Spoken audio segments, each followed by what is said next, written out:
Welcome to the Midland Money Mindset. This is a podcast that's all about getting your mind right when it comes to all things money.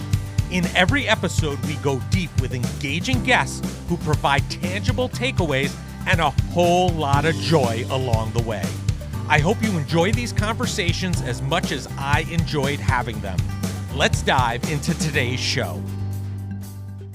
I have the pleasure today of being with Morgan Young, who is a content creator, public speaker, venture fellow, and let's not forget, an entrepreneurship student. So welcome to the show, Morgan. Thanks for having me. Yeah, so I learned about you, in full disclosure to our listeners, on LinkedIn. But I don't want to ruin the story or your background. So I figured let's hear it in your own words. Can you share with our listeners, how did you get to where you are today in school? What's the 10,000-foot view that got you to where you are today as a content creator, public speaker, and all this while you're in college? Yeah, so I would say that it kind of all started from, I was thinking about this morning. It kind of all started since I was a kid.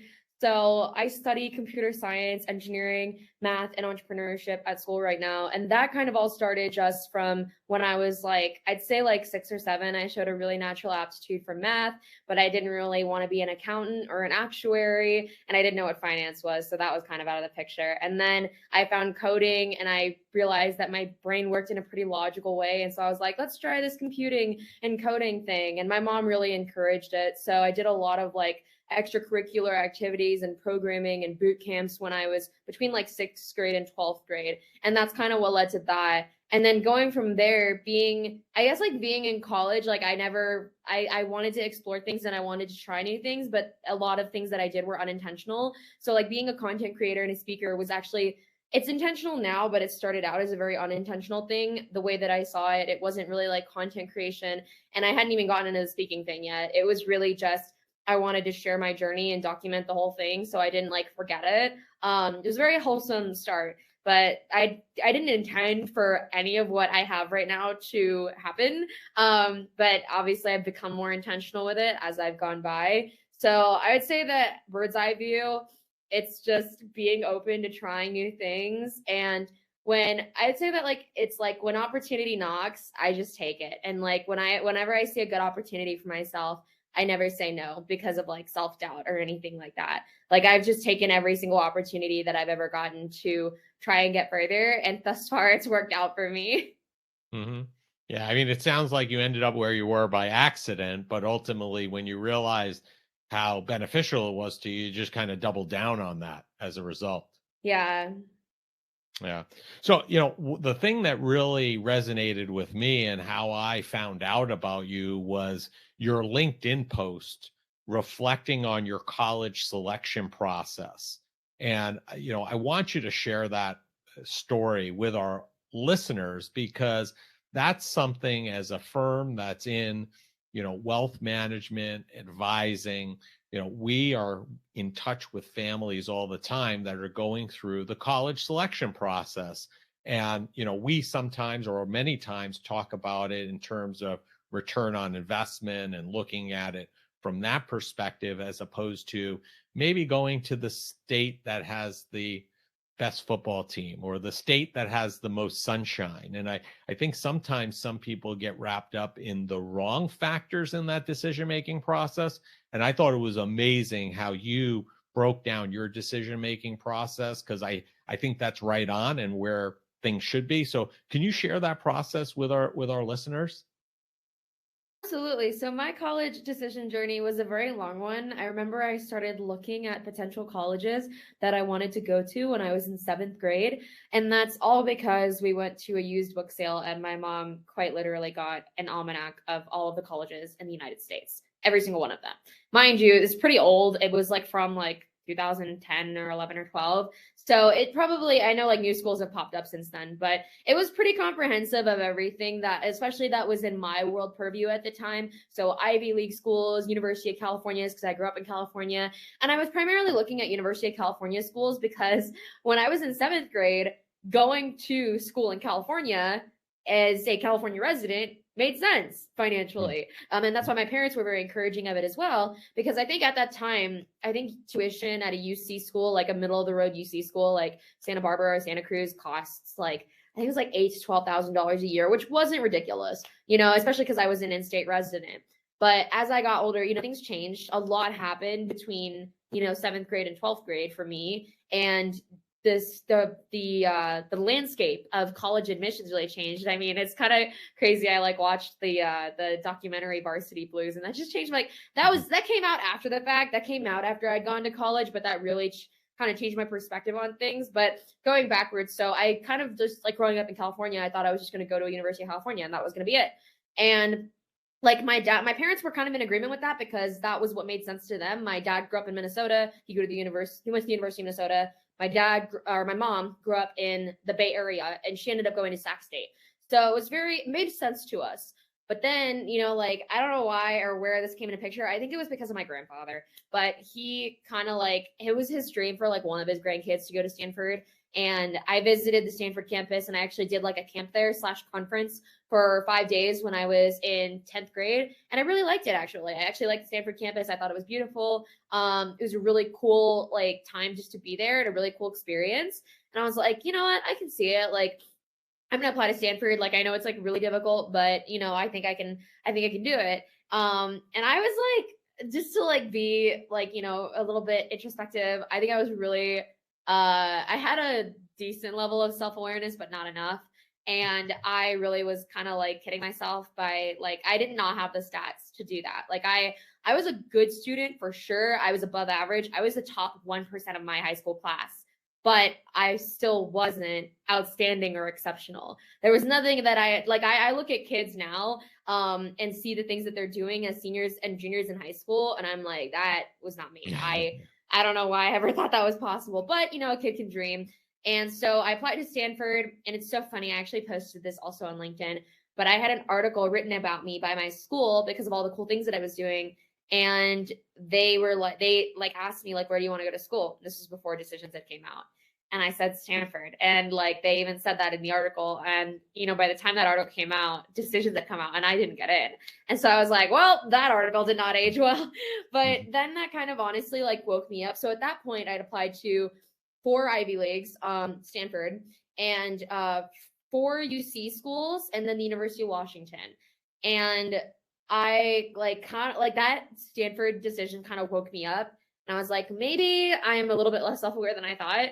And maybe I need to reassess, you know, my decisions and things that because like I really didn't want to go to a community college. There's nothing wrong with community college. Like, honestly, I would recommend it for a lot of people. I did it in high school as a dual enrolled student, and it saved me so much money going to college. And it also gave me the room to add not 1, but 2 minors to my degree because I had the room in my credits. But I really wanted to be independent. I was kind of like tired of like living at home. Like, I was ready to be an adult and be on my own. So I'm like, I really want to go to a 4-year college. Like, and I don't want to like not get in any school and then have no options. So I ended up like mass applying. Like, I did a lot more research, and I found out about this program called Western Undergrad Exchange. So I was like, okay, where can I realistically go to school that's like my parents can kind of get on board with the cost and I can still get a good education? And Western Undergrad Exchange is like where, if you're from California, you can go to school pretty much anywhere on the Western Seaboard and get not like out of state tuition and not quite in state tuition, but like somewhere in the middle. And they also, like, those schools offered really good financial aid, merit-based, not need-based, because I couldn't qualify for anything need-based. And so that was kind of like the starting point. And then I had this list of like safety schools that I applied to and I got accepted to very quickly. The turnaround was super quick. And then I had options. And then I got my 2 UC decisions back, and I'd gotten into UC Santa Barbara and UC San Diego. But at that point, and it's kind of weird because after Stanford, UC San Diego was my number 1 choice. And people were shocked that I didn't go to UC San Diego because I said that it was my number 1 after Stanford. And the reason I didn't go was because I didn't get accepted for my degree. And that was a deal breaker because I was one of those kids. This is one of the things that I was confident about. I'm like, I'm not one of those kids that's like, I don't know what I want to do when I go to college. I knew exactly what I wanted to do when I go to college. Right. And I'm still studying that to this day. So I was right about that. And so I'm like, you know what? Let me just explore my other options. I want to pursue my degree, period. So with this list of these out-of-state schools that I found, UNR offered me a fantastic scholarship. It was an $8,000 a year scholarship.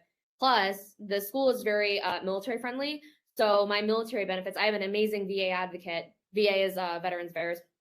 And they found a loophole in my legislation that gave me my aid that enabled me to get in-state tuition. So effectively, I don't pay anything to go to school, and neither do my parents, which was the most beautiful thing ever, because I really wanted to be like my parents, because both of my parents paid their own way through school. My mom worked during the day and went to school at night to get through school. My dad got the ROTC scholarship to go to school. And so that was something, that's still something that I'm really proud of, is that I funded my entire education by myself. But I'm also one of those people, and I know that like, it's kind of one of those Gen Z things that a lot of older people like don't agree with, but I think student loans and student debt are one of the worst things a young adult can do to themselves, because student loan like terms are so unfavorable to young people. So that the whole scholarship and the financial aid thing, it just really worked out. Plus, it was kind of a bonus. I felt like that this school was like a good home for me. Like the area and the culture would be a good home for me. And that was a good call, because I don't think there's anywhere else I would have rather spent the last 3 years of my life. Amazing. Now, your dad is former military. He's a veteran. Yes.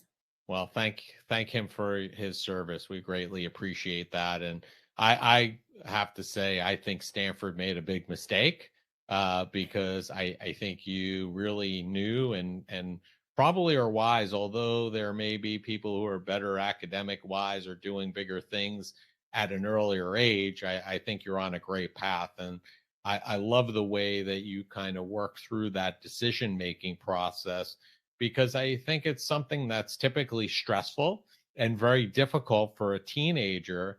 And, I think the biggest thing was that, that you were so cognizant of the financial aspect of it. And it sounds like you credit much of that to your parents in terms of them not having to pay, or being able to pay their own way, I should say, through their education and come out with no debt. Were there any other influences on you from a financial aspect that, really played a role in your decision-making process behind the fact that you didn't want to have loans and things like that, and you wanted to pay your own way?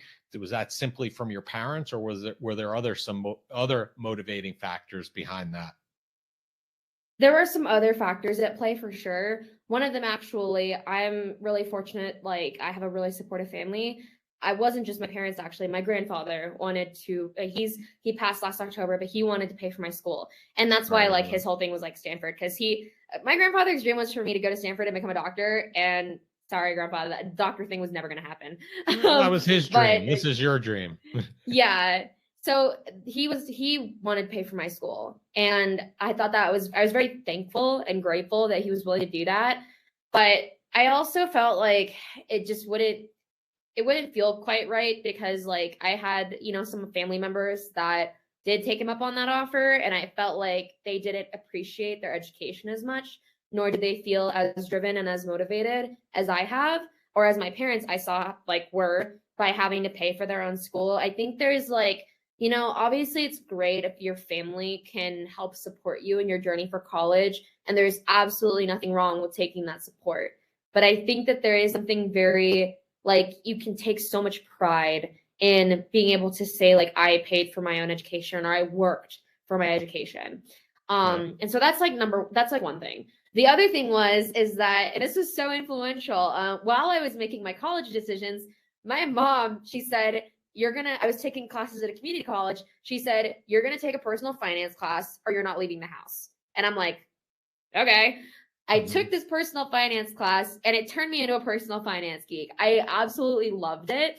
Like, I learned really basic stuff, like what a mortgage was, what a stock was, what a financial instrument was, but I loved it. And I was just like, oh, this is so cool. And they also went over student loans in it as well. And that was kind of something that kind of influenced me. And I did this class while I was making my college decision. So I would be lying if I said that didn't have like a very heavy hand in how I thought. And another thing is like, I think my mom just wanted to turn me in. I think my mom wanted to have me have me have some level of financial literacy, because she gave me my very first personal finance book. It was very simple. It's like mostly like color and like, like super shiny glossy pages when I was like 10 years old. And it was American Girls, A Smart Girl's Guide to Money. So I think that was kind of where it all started, but I would say that those things definitely had a big influence during that time. That's amazing. And, again, I talk often about the fact that we can't rely on the educational system to provide that financial literacy component. So the fact that your parents, especially your mom, realized that and empowered you at such a young age is so important and valuable. And I agree with you. I think that, one of the issues is people don't go through this process that you've gone through and end up taking out loans and having tremendous amount of debt, which they could have probably avoided had they put a little bit more time, effort, and energy into that process. So along those lines, if you had the ability to talk to hundreds, thousands, millions of families out there who are going to be approaching or going through the college planning process, what tips do you have for them to help them navigate that process, to put them in a position similar to where you are, where you're getting a degree, you're in your ideal location, not a lot of debt, if any, coming out of your studies? What tips do you have for them? Yeah, so number one is, if your education, your current institution allows it, do community college classes in high school instead of AP, because my school didn't offer AP. That's why I did community college classes. But the beauty of that is, in most states, especially California, you can take your first 2 years of community college classes for free. Obviously, you have to pay for textbooks and stuff, but the tuition itself is waived. And that's even more emphasized for high school students that are doing the dual enrollment thing. So, and also the other thing is that AP credits sometimes don't transfer, especially if you're going to college in a different state. That is a huge deal. And for me, I didn't have that issue because I was taking a college accredited class at an accredited school. So I had no issues with my credits transferring. So that's number one. You can save a lot of money by doing community college classes in high school. Plus, I think it's actually like a really good transition, because high school students will learn because college is definitely more fast paced than high school. So by doing those classes while you're in high school, it'll kind of help you get used to that pace. So that's number one. The second thing is think outside of the box, because like my parents even said that most of my college admissions journey was really me figuring it out, because they didn't know what else to tell me. They were like, we just went to the school down the street. It was $400 in tuition a semester. We could work it off. Like, it made sense. So we can't really tell you much beyond what we know. Like, what we don't know, we don't know. So think out of the box. Don't just think about like in-state tuition, because there are actually several programs similar to the one that I found, Western Undergrad Exchange. There's similar counterparts across like the whole country. So you can go like explore schools outside of your state and go to school in a different state based on those programs. The other thing to look at is financial aid. So assess, because the barrier for like need-based financial aid is really low. So I would say that like mostly if you're middle class or upper middle class, which is where I was, you're probably not going to qualify for need-based aid. That's okay. You'll be able to find like merit-based aid. So like, even though I know a lot of kids, they don't require like the ACT and the SAT anymore, just do it anyway. Study and take the test. Because those will really help you get and qualify for those merit-based scholarships. Purely the reason that I got the scholarship that I did was because I had a 3.9 unweighted, 4.4 weighted, and a 32 ACT. Mind you, this is like right before COVID, so I got lucky that I got to take my ACT before COVID. So that's what qualified me for all the merit-based scholarships that I got. And the one that I got from UNR wasn't the only one that I got. I was also offered the New American President's Award from ASU, the I forget what it's called, the Chancellor Scholarship from CU Boulder, and a few other scholarships from other schools, and they were all purely merit-based. So they didn't even bother asking my income because they were all merit-based. So, and you'll be able to find that just by looking out of the box. So if you, for example, live in a state like California, they don't give out a lot of merit-based scholarships, and the ones that they do are like super, super high-level requirements. Like, I know one person that got the Regent Scholarship for UC San Diego that was specifically for computer science. And he had a 36 ACT and a 4.0 unweighted, and I don't remember what his weighted was, but he had really high stats.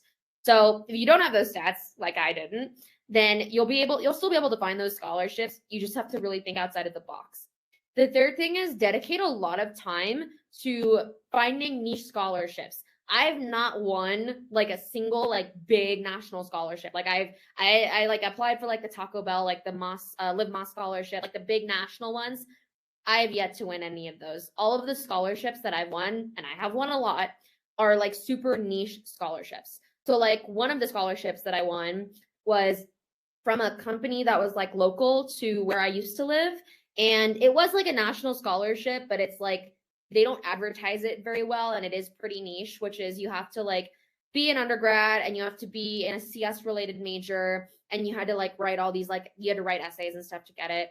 I also like won a scholarship from my swim team. I won a scholarship from like the local association of realtors for like a high achiever. Yeah, and that was like $2,000 here, $1,000 here, $2,000 here, and all of a sudden it stacks up.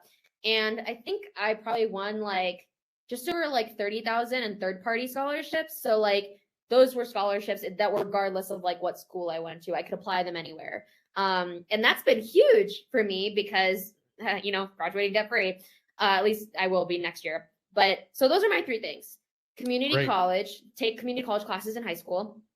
Second thing is look outside of your box or your, you know, your geographical box.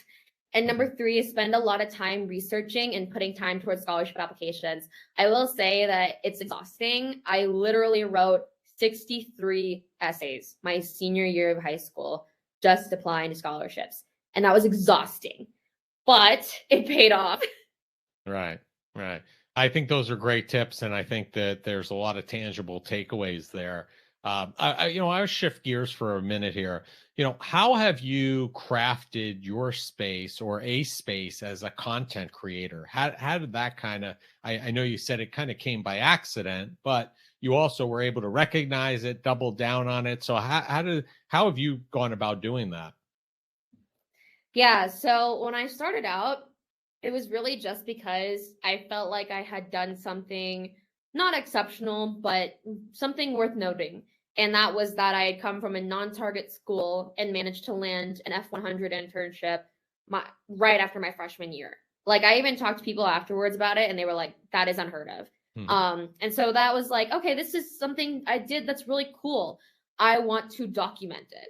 And my first thought was, let me journal. And then I was like, if I journal and no one's keeping me accountable, I'm going to fall off within like a week. This is not going to work.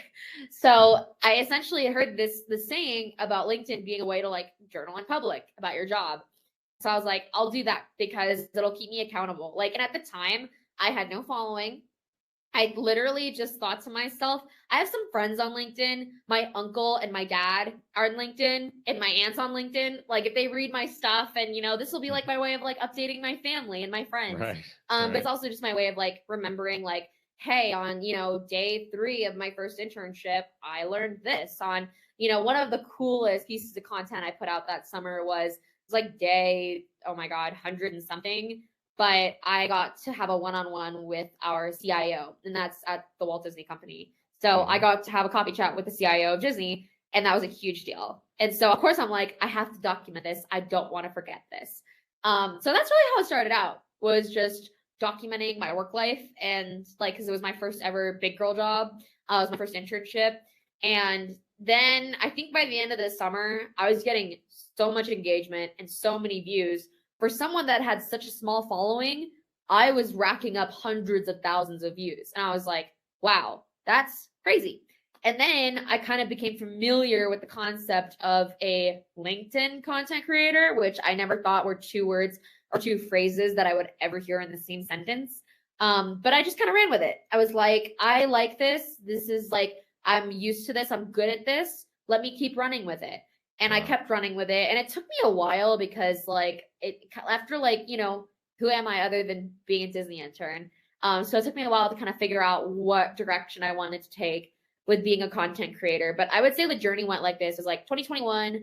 I started out, I was trying it, I was experimenting. And then by the end of 2021, I realized that I had something special. 2022, I really decided like, okay, like intentionally, consciously, I'm going to put a lot of effort into becoming a full-fledged content creator.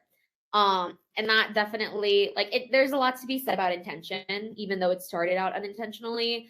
Because by the end of 2022, I had grown my following by 667%, and I'd been featured in LinkedIn News over 28 times. So that was kind of how, like, the journey, like in the milestones of how Right. I created a space as a content creator.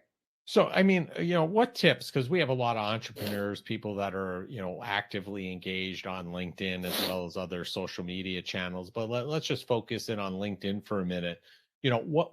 Tips would you have for somebody or a company or a business or a want to be content creator to grow their LinkedIn presence or reach? What tips can you provide for them?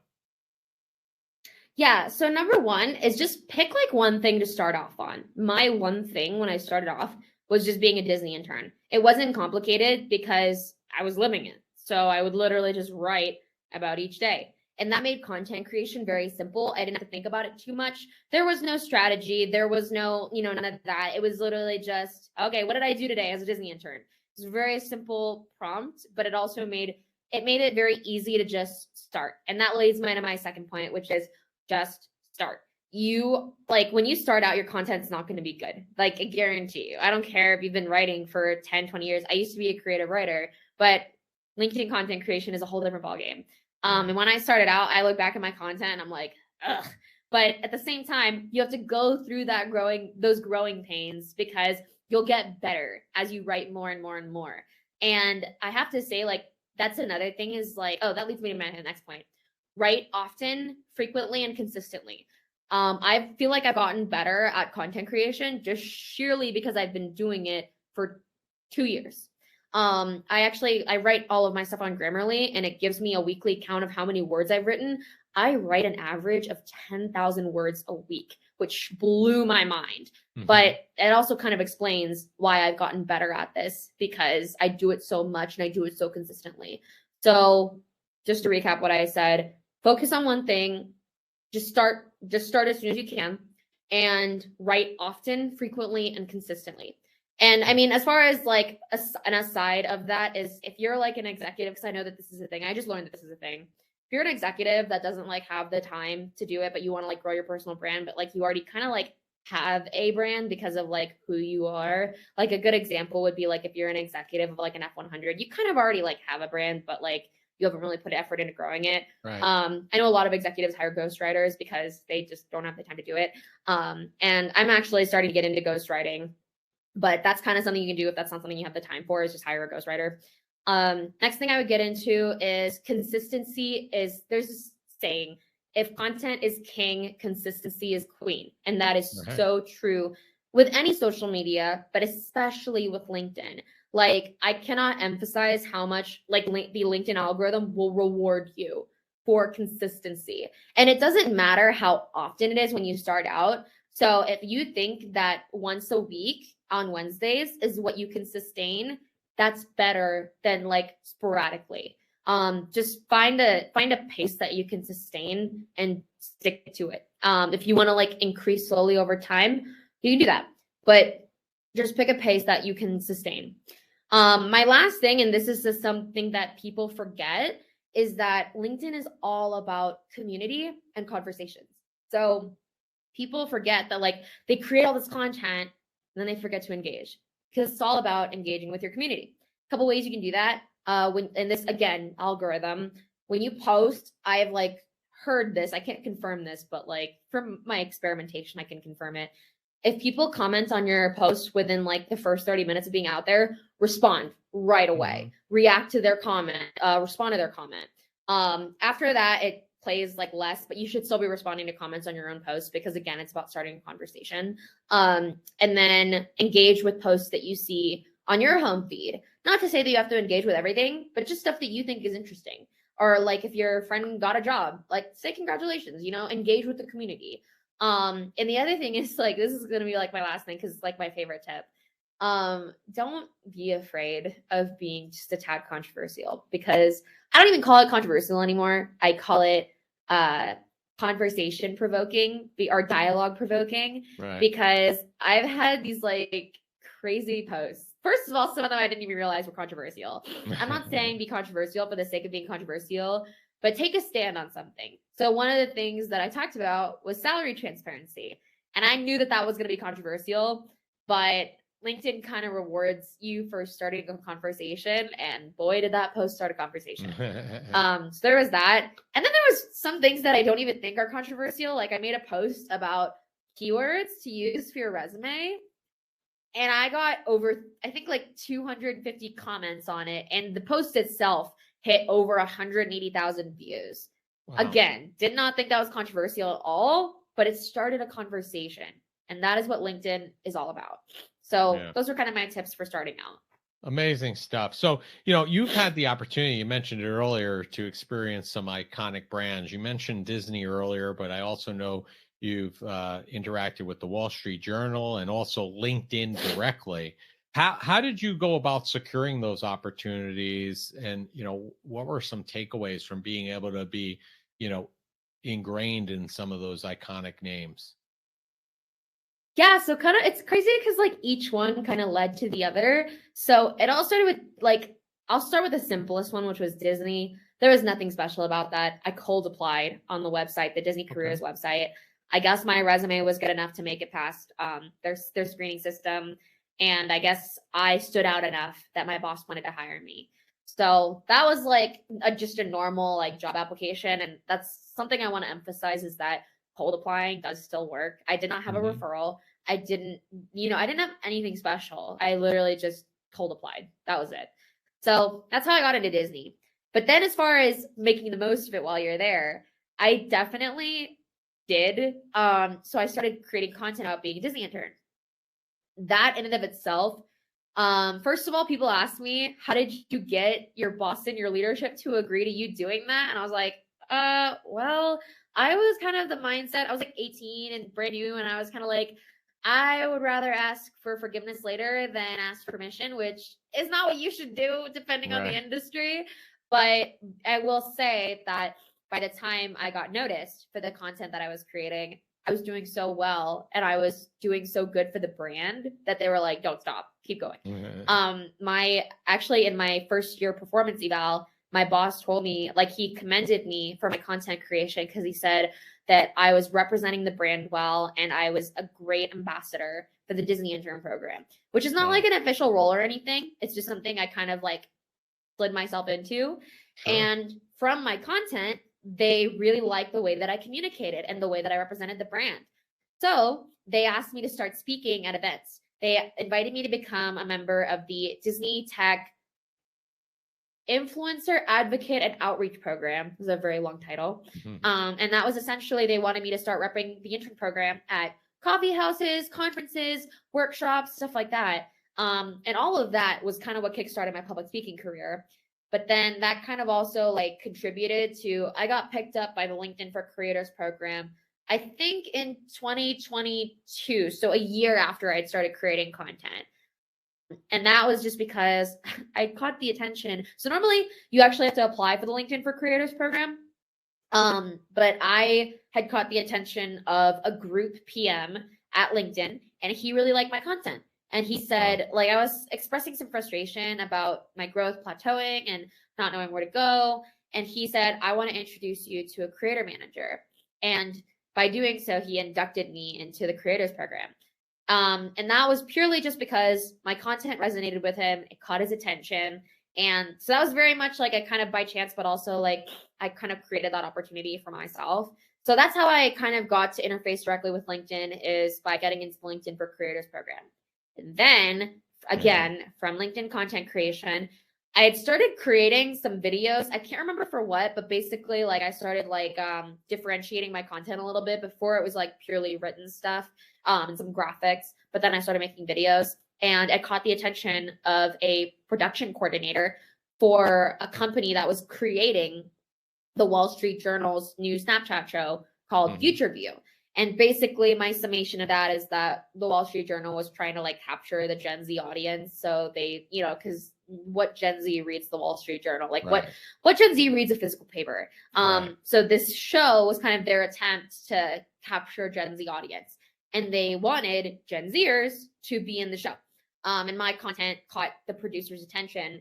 And I submitted like one or two, and it just took off because my producer freaking loved me. She was like, "You like the production team loves you. Like you have such a great voice for camera. Like, can you keep doing this?" And I was like, "Sure."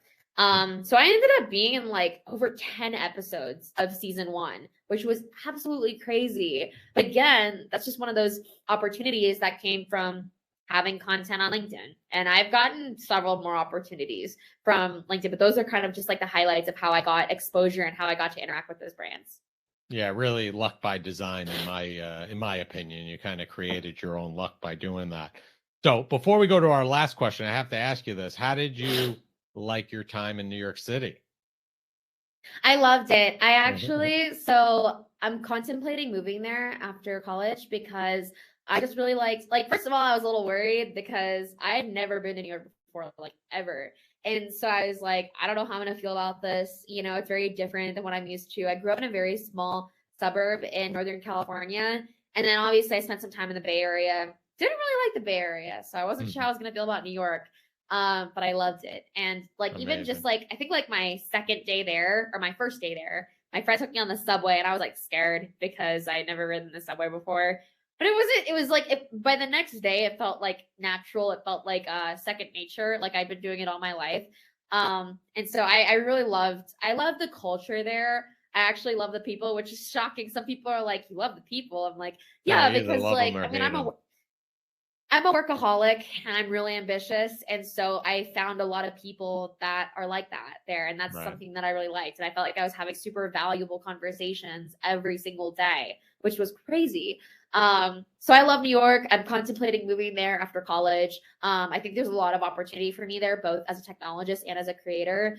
Plus, another influencing factor, my boyfriend works in finance and he wants, some upward mobility in his career as well. So he's also looking at, moving his career over there. So definitely really liked it. Probably going to be going back later this year for some like New York Tech Week or like some other conferences, but I loved it. Well, we're glad we're on the short list, so we appreciate that, Morgan. And listen, I've enjoyed our time. We've had a lot of tangible takeaways, and as you know, we ask each of our guests all the same last final question, which is because we're all about joy here on the Midland Money Mindset, and that is, what did you do today that brought you joy and put you in the right mindset for success? What did I do that brought me joy and put me in the right mindset for success? I would say two things, and one of them is kind of a learning from so it's an experience and a learning. The experience was I battled depression for 4 years as a teenager, and I don't wish that upon anyone. Like it's a really crappy thing to go through, especially as a teenager. Like it's so rough, especially touching on the nuance of being Asian American. It's not something you really talk about. I didn't have like a guidance counselor or a therapist. I didn't even go to church, so I didn't have anyone to talk to about it. And I barely like made it through that. But at the same time, having recovered on my own without anyone's help, not that I recommend that, like everyone should get help, but having made it through that and having made it through that by myself, I learned something really important, or a couple things that are really important. Number one was that if I cannot find a single thing but if I wake up, if I can't find a single thing to be grateful for, I can always be grateful for life itself, because there was once a time where I might not have had another day of life. So that's like number one, is just like an insane mindset of gratitude, because when you're grateful for things, you'll find yourself wanting less. Not to say that that'll make you complacent or like less ambitious, because definitely hasn't made me less ambitious. Right. It's more of just like, it's made me appreciate the journey as it comes. The second thing is always analyze your motives for doing things. Motives and intention are so important. And people ask me how I don't burn out. Well, the truth is I do burn out sometimes. But the reason I don't ever run out of gas is because I'm constantly, like every 2 weeks to month to 3 months, I ask myself, why am I doing this thing that I'm doing, that I'm putting a lot of time into? And if I cannot find a good reason that I'm doing it, that I'm doing it for the right reasons, I stop doing it. And I also ask myself that question whenever I'm going to take on something new. if I'm like, this thing is in front of me, am I going to do it for the right reasons? And if the answer is yes, then I do it. If it's Right. no, then I say no. And it's important to reassess that as well, because sometimes things change, circumstances change, your motivations change. But I think that the reason I'm as happy as I am is because I know that everything I'm doing for the right reasons. And I can take pride in that. Plus I get to do things that I'm passionate about every day. That's kind of what that's led to, is that everything that I do, I'm passionate about. So I think that's what's really brought me joy and put me in the right mindset for success. Right. And thank you for sharing your own personal struggles, because as somebody who myself is very involved in the mental health space, I sat on the national board for the American Foundation for Suicide Prevention for about 14 years, lost my brother-in-law about 19 years ago. Um, Having conversations like that and being open and honest like you are is just simply going to make it easier for those that come after you and those that are ahead of you to have those conversations as well and seek help if and when they need it and get the healing that they needed. So thank you for being vulnerable and sharing that with us. I appreciate it. Absolutely.